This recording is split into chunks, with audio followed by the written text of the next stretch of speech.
Bonjour à tous et bienvenue sur boursicoté.com pour cette nouvelle analyse technique des principaux indices mondiaux, et nous sommes toujours donc dans cette évolution totalement neutralisée suite à la perte de dynamique ici que nous avions eu sur le DAX courant du mois de juillet, avec donc cette résistance ici des 13 300 points.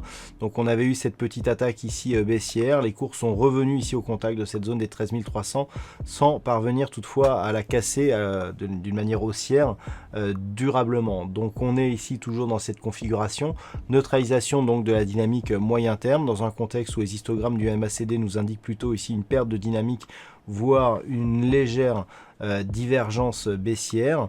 Donc par contre au niveau du RSI on reste neutre, donc clairement l'enjeu pour l'indice allemand sera de valider une rupture ici de cette zone des 13 300 points en vue de rallier ici la zone des 13 590 points. Alors ça serait vraiment sur cette zone des 13 590 points que l'on aurait une vraie reprise de la dynamique haussière.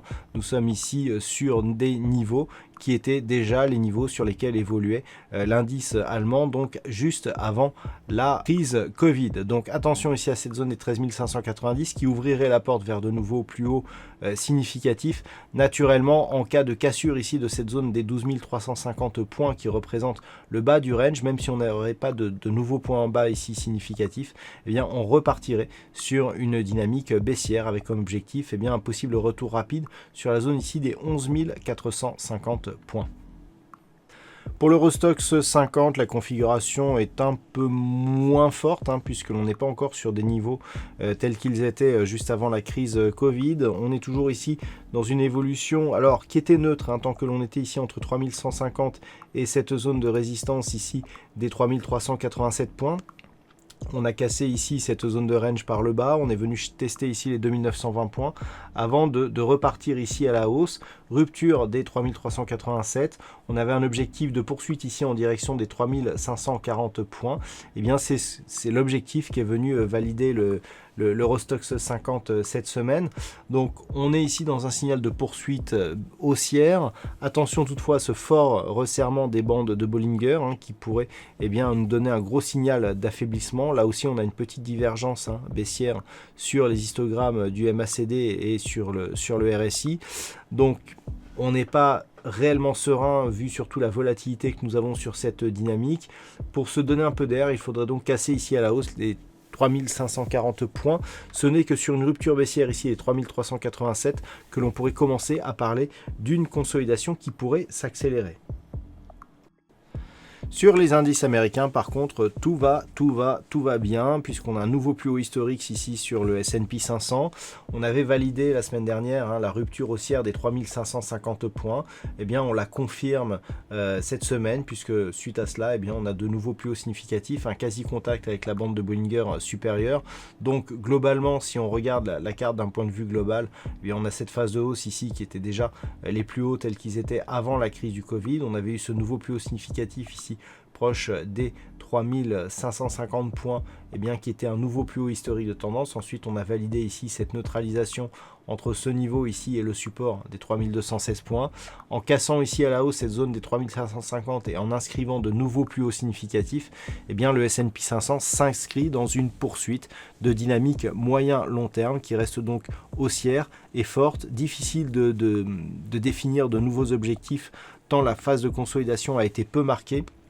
On pourrait juste, en fonction de ce que nous avons sur ce graphe, valider une extension de Fibonacci donc sur cette phase de consolidation. Si on déplie un petit peu le graphe, voilà, nous avons une extension qui nous donnerait un objectif ici à 3822 points.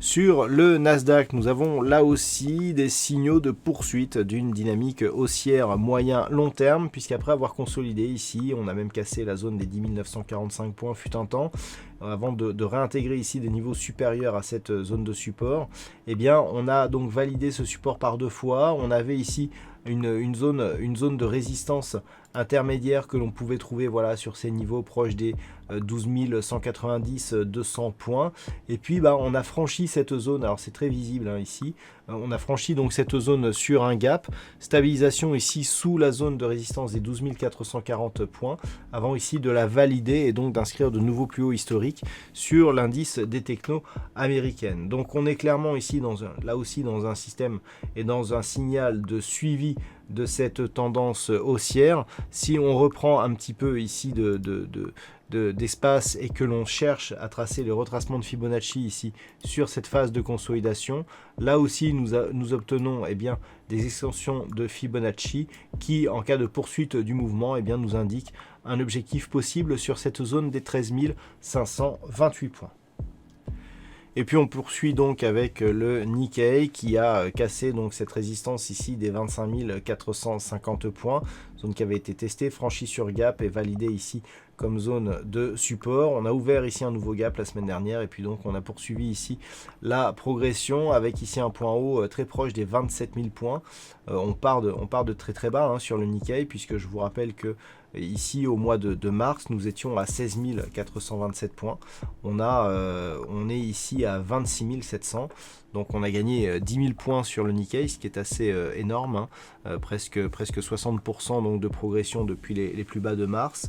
Alors on valide donc une poursuite de mouvement, là où les indices européens n'arrivent pas à revenir au niveau de leur point haut, là où les indices américains inscrivent de nouveaux points hauts historiques, l'indice japonais, lui, il pulvérise ses records à chaque fois, et donc on a ici un signal de poursuite qui s'inscrit dans une progression ici assez irréaliste et surtout assez dynamique. Donc clairement on est toujours dans une tendance haussière, il en faudrait énormément pour changer l'orientation de cette dynamique. Le premier signal serait fait ici sur une éventuelle cassure de cette zone des 25 450 points. Tant que l'on est au-dessus de cette zone, on reste orienté à la hausse sur l'indice japonais. Voilà donc ce que l'on peut dire sur cette analyse technique de ces principaux indices mondiaux. Passez un bon week-end, on se retrouve dès la semaine prochaine pour d'autres analyses techniques, toujours sur le site boursicoté.com.